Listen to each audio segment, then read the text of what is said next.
For those of you that are like, who is this man? My name is Andres. I'm one of the pastors at our South Pasadena campus. I'm also one of our writers for Mosaic MSC.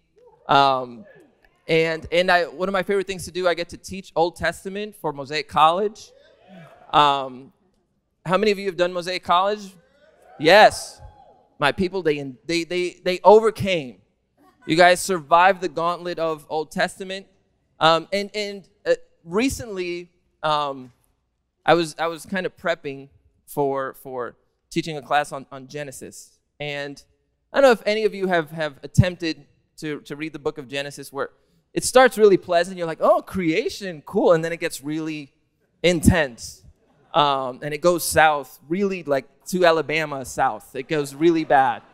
But as I was kind of studying and prepping for it, I was struck by this one word.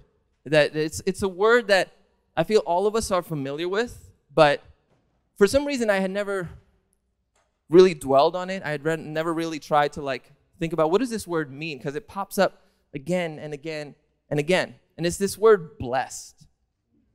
It's this word blessed. It's a word that is pervasive in our culture, actually, if you think about it. Even, somebody sneezes, you say, bless you. Or we used to. I think now it's like, have you been tested? Or something like that. But it's a word that we all know. If you look up #blessed on Instagram, there is over 144 million hits. Most of them are people in yoga poses. But then there's always one dude by a Ferrari, like. And so it's something we're familiar with. I was watching Comedians in Cars Getting Coffee. I don't know if anybody watches that show. I love that show. It's just some of my favorite things. Comedians that get into cars that go drink coffee. And so there was one episode with Jerry Seinfeld and Jamie Foxx. And it's I don't know if you've seen any interview with Jamie Foxx, but he's hilarious, right? Like any story becomes the best story in the world when Jamie Foxx is telling it. And so Jamie Foxx is making Jerry Seinfeld, the host, like laugh so much, like he's dying. And not literally, he's like laughing a lot. And at one point, Seinfeld says, hey, I don't really use this word a lot, but you are so blessed. He tells that to Jamie Foxx.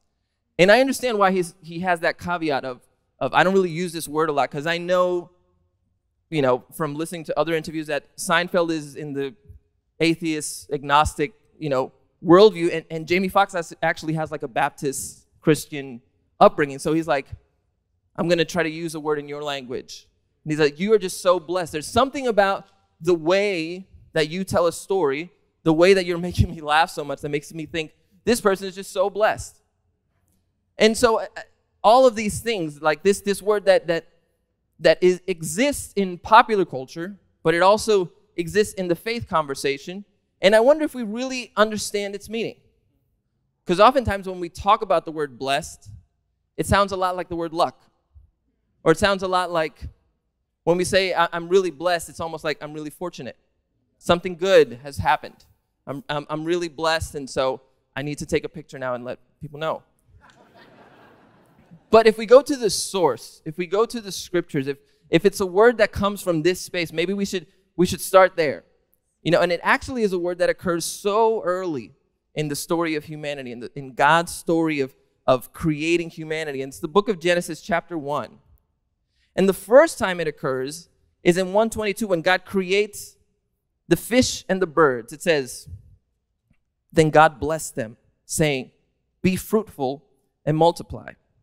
Let the fish fill the seas, and let the birds multiply on the earth. And further down in Genesis 1:28, then God says that to humans. He said, then God blessed them and said, be fruitful and multiply. Fill the earth and govern it. Reign over the fish in the sea, the birds in the sky, and all the animals that scurry along the ground. Now, when we look at this is the first time that we find the word bless. And it's God saying it. God blessed them. God blessed the fish and the birds, and he blesses people. But what is the blessing? What exactly happened? If you look, it says, God blessed them, saying. God blessed them, saying, which means God blessed them not by doing something, but by saying something. God blessed them, more importantly, God blessed them not by giving them something, but by saying something. Think about that. Not only is it the blessing God saying something, but what God says matters. God gave them a command. He told them what to do. Do you think of blessing that way?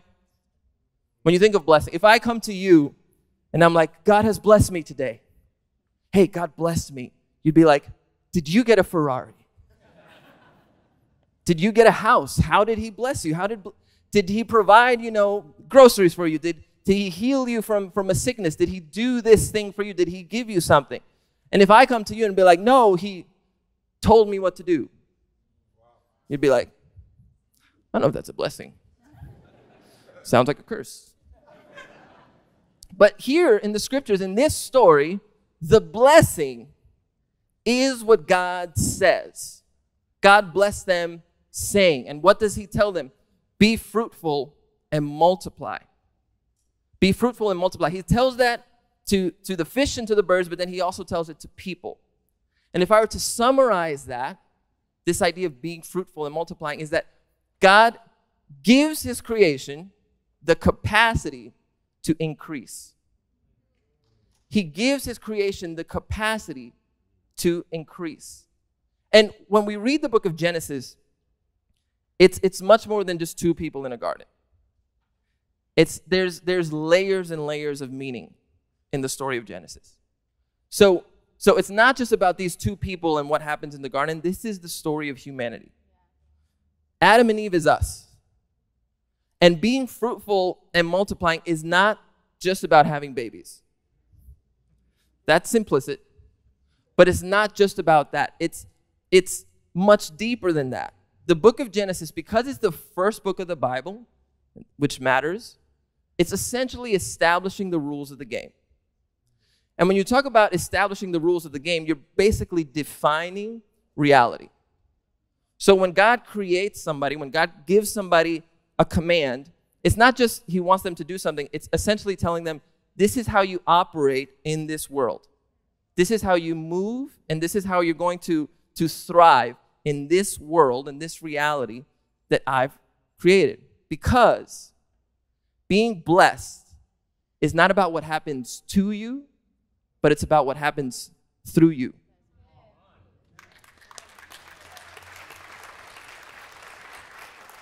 So when God says this declaration, be fruitful and multiply, it means that he puts something inside of all of us that gives us the capacity to change our reality.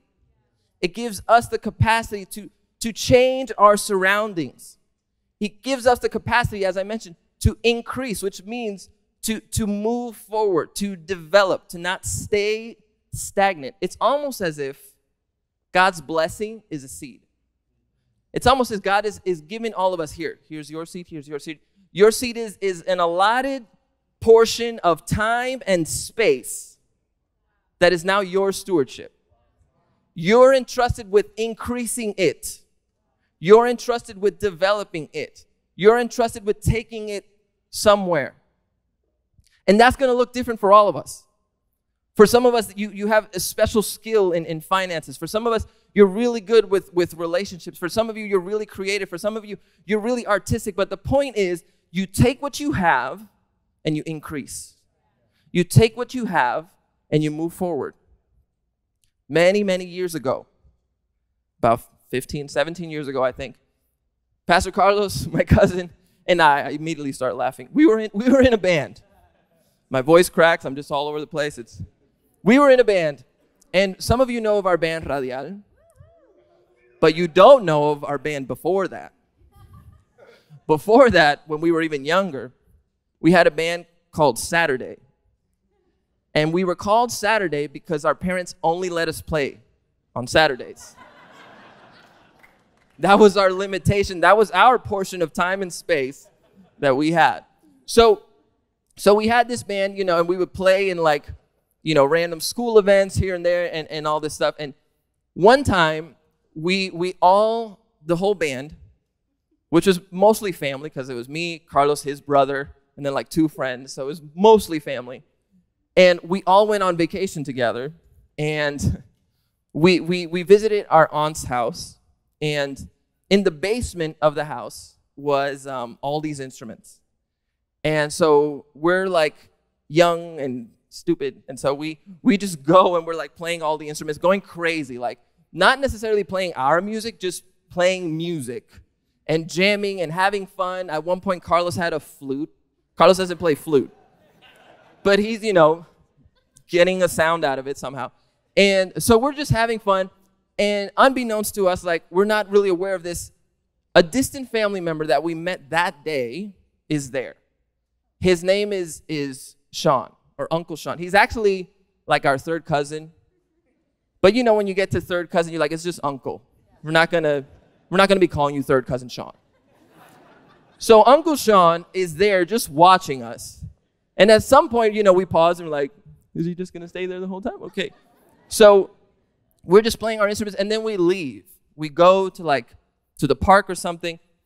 And we come back and my dad comes up to us like, hey, Uncle Sean wants to talk to you. And we're like, okay. And Uncle Sean comes and approaches us and he said, hey, I was watching you guys play your instruments and having fun and all this stuff. And I just felt in my heart, I want to pay for you to record an album. And we're like, we honestly didn't believe him. And we're like, sure, cousin Sean, cool. But he's serious, right? And he keeps going like, your family, you have a family of musicians and there isn't recorded evidence of your legacy. And so I want to give you an album. And we're like, okay. So we're like, okay, let's wait till the next day and let's talk about it. So we're like, we plan on getting breakfast together. And me and Carlos and the other members of the band were like, you know what? If he's talking such a big game, why don't we ask him if we could record in Nashville, Tennessee? Because for us, we were like, Music City, they probably have the best studios and all this stuff. So let's ask him, like, if you're going to pay for the album, can it be in Nashville? And so that was our plan. Next morning, we go to this diner together. And before we even order, we barely sat down, and Uncle Sean goes like, I've already found a studio for you guys to Nashville, Tennessee. And we're like, what is happening? Now,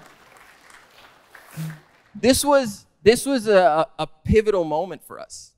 This was a gift and our first time recording a full album. And it's one of those pivotal moments that led us to where we are now, where we get to create and write music for our community, for Mosaic, that travels the world. Now, if I were to switch that story or look back on that story, we might think that the blessing is the album or recording the album. If we were to switch Genesis and our story, like instead of Adam and Eve, it was Andy and Carlos. If we were to switch the characters, we might think that when God would speak, he would say, and God blessed them and gave them somebody that could pay for their album. But it wouldn't say that. It would say, and God blessed them and said, start writing music.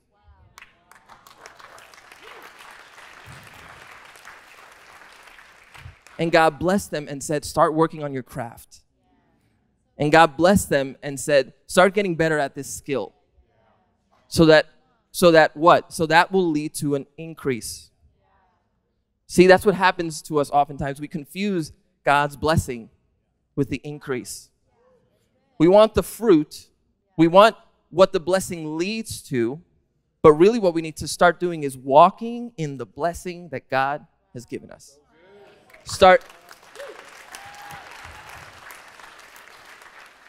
So maybe you're in a situation in your life right now where you feel like you're in a desert. You feel like you're in a barren land. You feel like there's no fruit. You feel like you're not seeing a change, but what you don't realize is in your hands are seeds.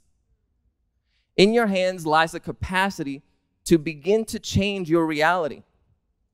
And it's time for us to stop waiting for God's blessing and start realizing we are blessed. Now let's start to activate and move in that blessing. But there is one thing that can kill your blessing. There is one thing that can stunt your blessing.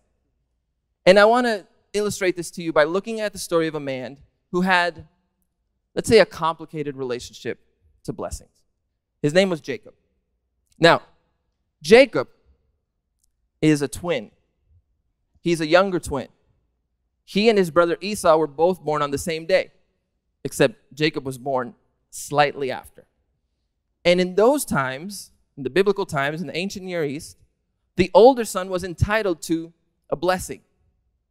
The father, Isaac, would give them a blessing. And so what does Jacob do? Jacob decides to disguise himself as Esau. It's not too hard because they're twins. So he disguises himself as Esau when his father is very, very old, and he tricks his father into blessing him. So the blessing that was meant for Esau, Isaac, by mistake, gives it to Jacob. So Jacob steals the blessing, and when Esau finds out, he's furious. So what does Jacob do? He runs. He's like, I'm out. I got my blessing, I'm leaving. So Jacob is on the run. And then you begin to read Jacob's whole story. And it has all these ups and downs, and it's tumultuous. And Jacob makes a lot of mistakes along the way. And it's a tumultuous journey.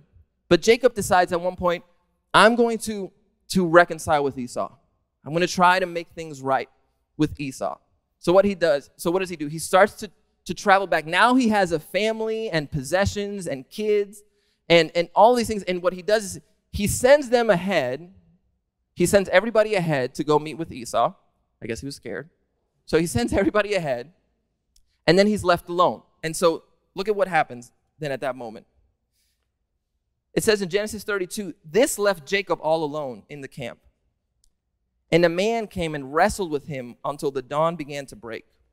When the man saw that he would not win the match, he touched Jacob's hip and wrenched it out of its socket.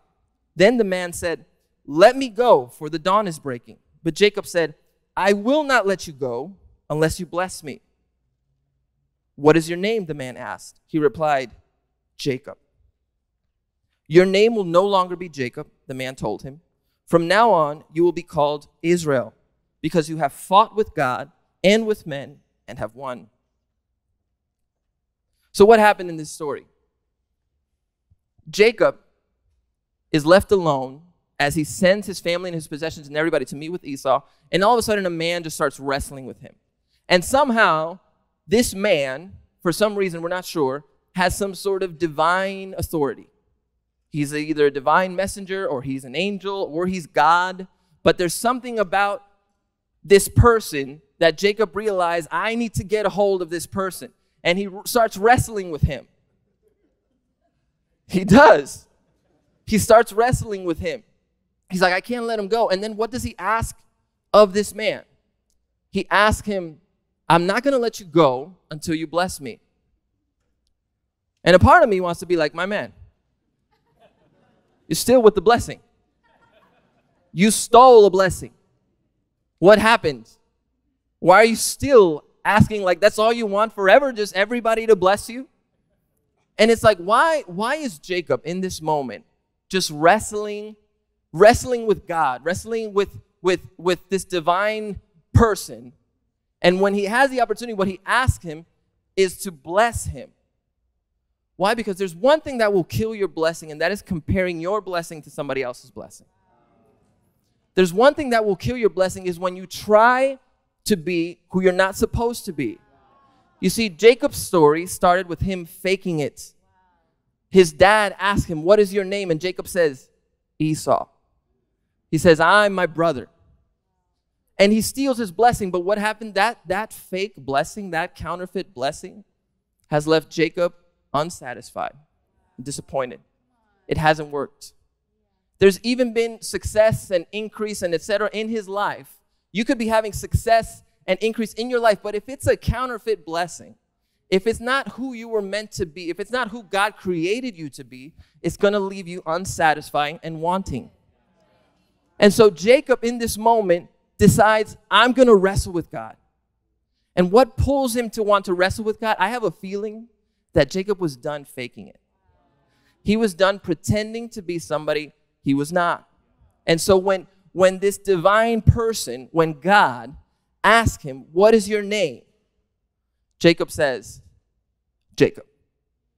It's like he's saying, I'm done pretending. I'm done trying to be somebody I'm not. I want to walk, I want to live in the blessing that you created for me. Not trying to be somebody else. And so God blesses him. God does bless him. And what is a blessing? Again, it's a calling. It's a name change. It's not a bag of money. He tells him, here's your blessing. Your name is no longer Jacob. You are Israel. The word Jacob meant deceiver. And now your name is Israel, which is the name of the people of God. He would be the father of the nation of Israel. And I love that the word Israel means he who wrestles with God. And I love the fact that God would choose that name for his people. Right? Like if I was God, and I'm going to have people, and I'm going to choose a name, I'd be like, your name means those who follow me, right? Those who obey me without questioning. Those who do whatever I say all the time. But God, the name for his people is those who wrestle with me. You can clap for that.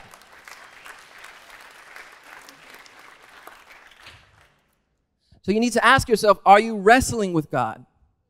Or are you comfortable?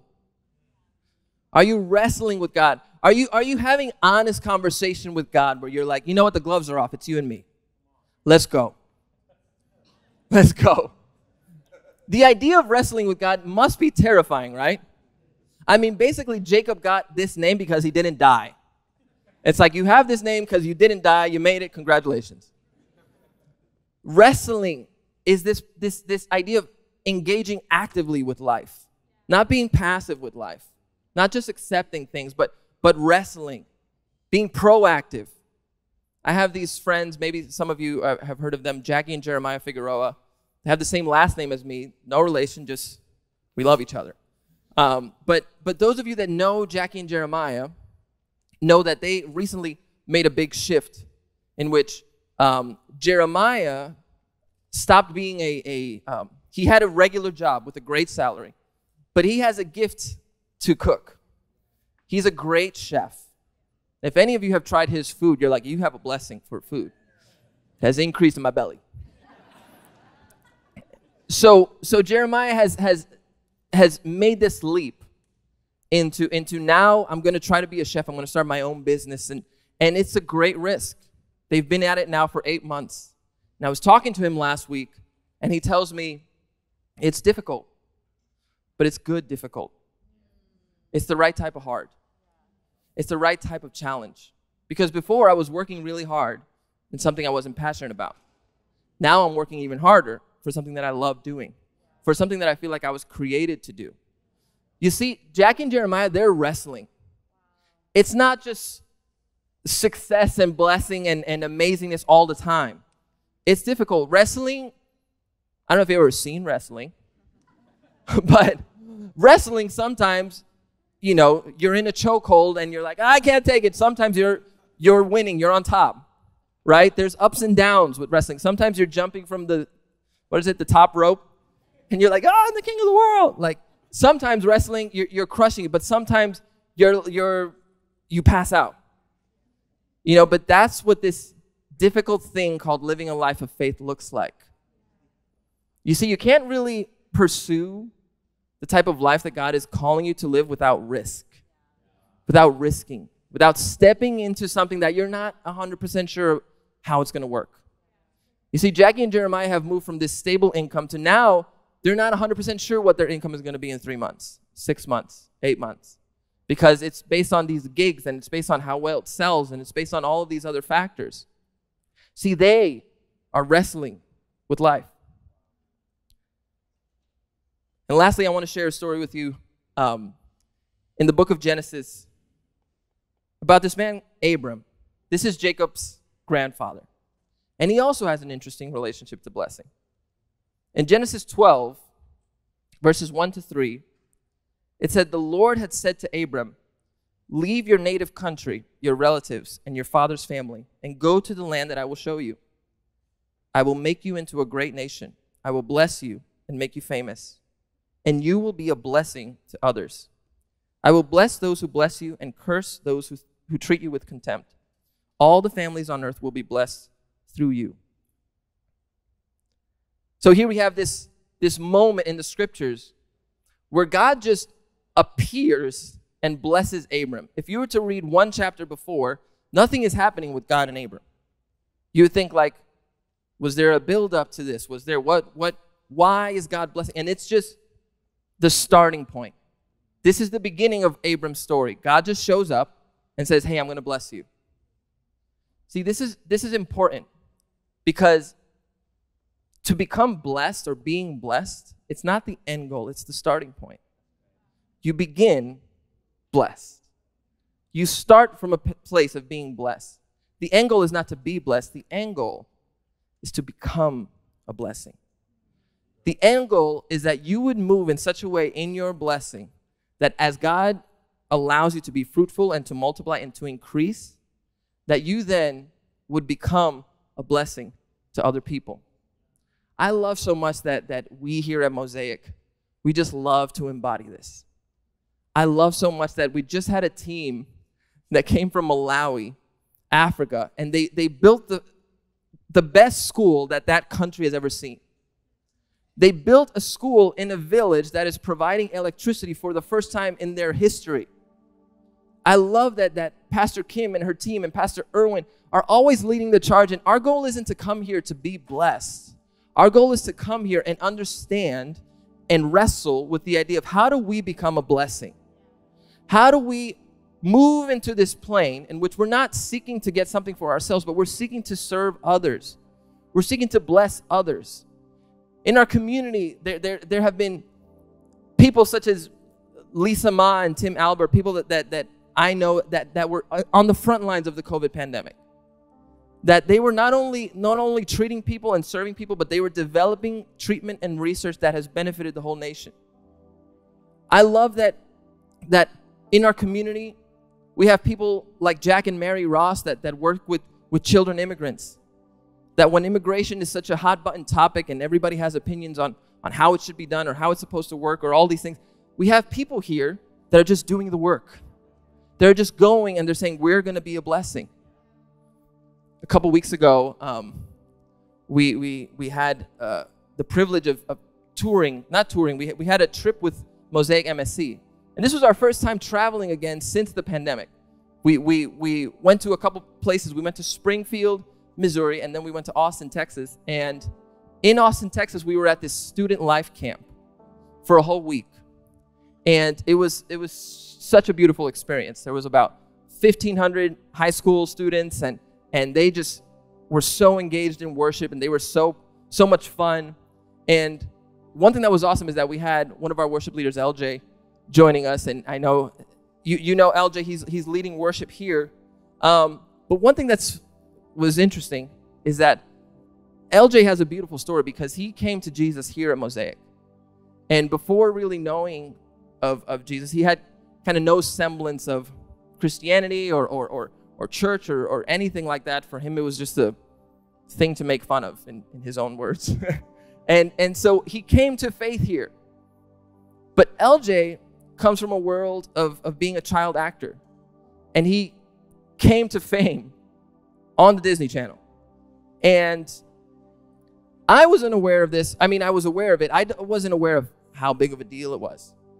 Because when we were in this retreat, most of the time, after we would play, we're still there with all the students, and students would come and find us, especially to find LJ, and be like, "Are you from Dog with a Blog?" And they would just ask us questions, because imagine from their perspective how impactful it is to see somebody that they grew up admiring, and now he's singing about Jesus. And now he's telling people the good news of Jesus.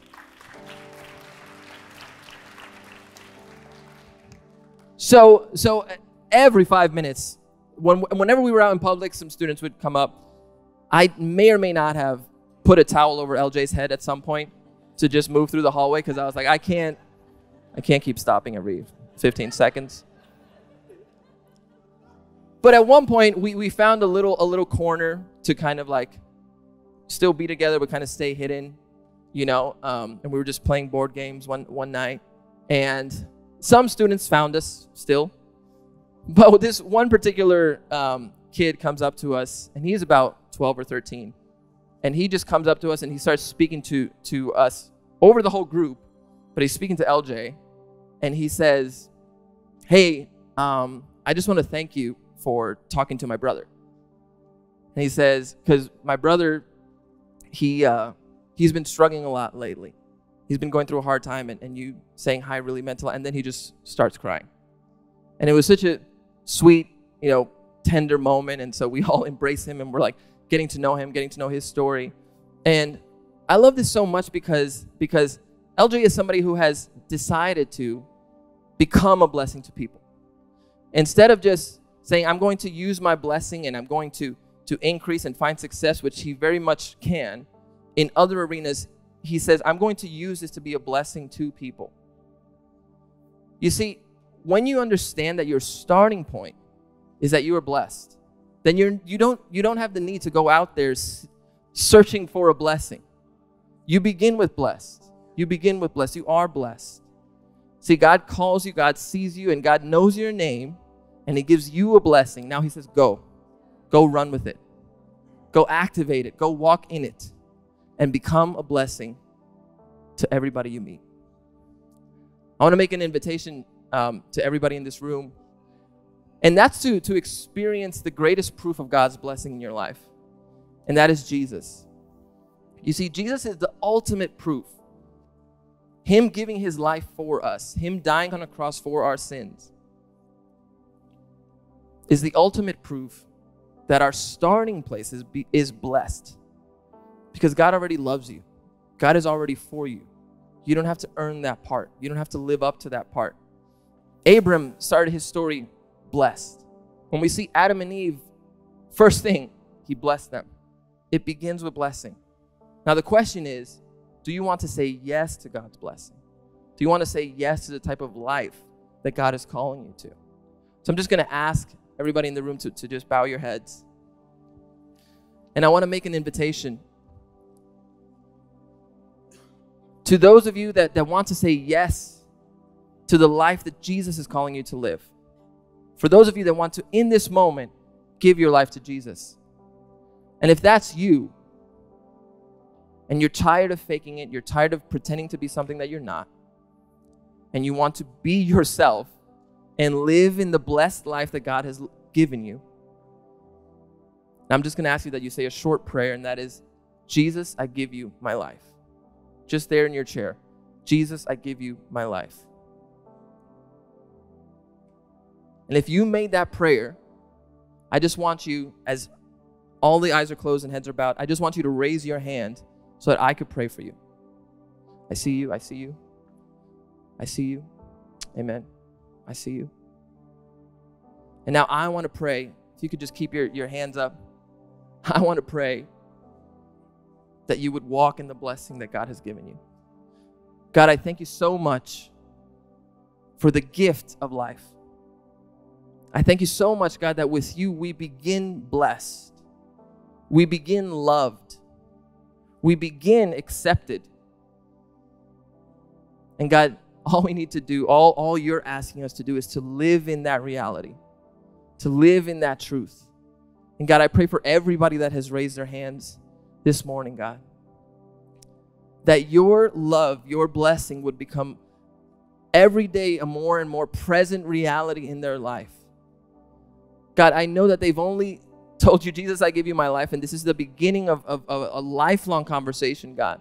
But I pray that this moment would be a marker in their life, a starting point of being blessed, a starting point of being accepted.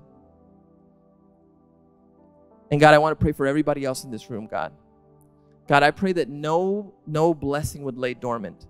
I pray that no blessing would we would not walk in. That there wouldn't be anything that you've given us that we would be hiding or burying or not living in, God. But that we would be fully trusting you, living in the type of life that you call us to live. Living in the type of life that requires risk and faith and hope and love. We thank you for the gift of being alive. We love you and pray this in Jesus' name. Amen. Amen. Thank you so much, guys. God bless you. Love you.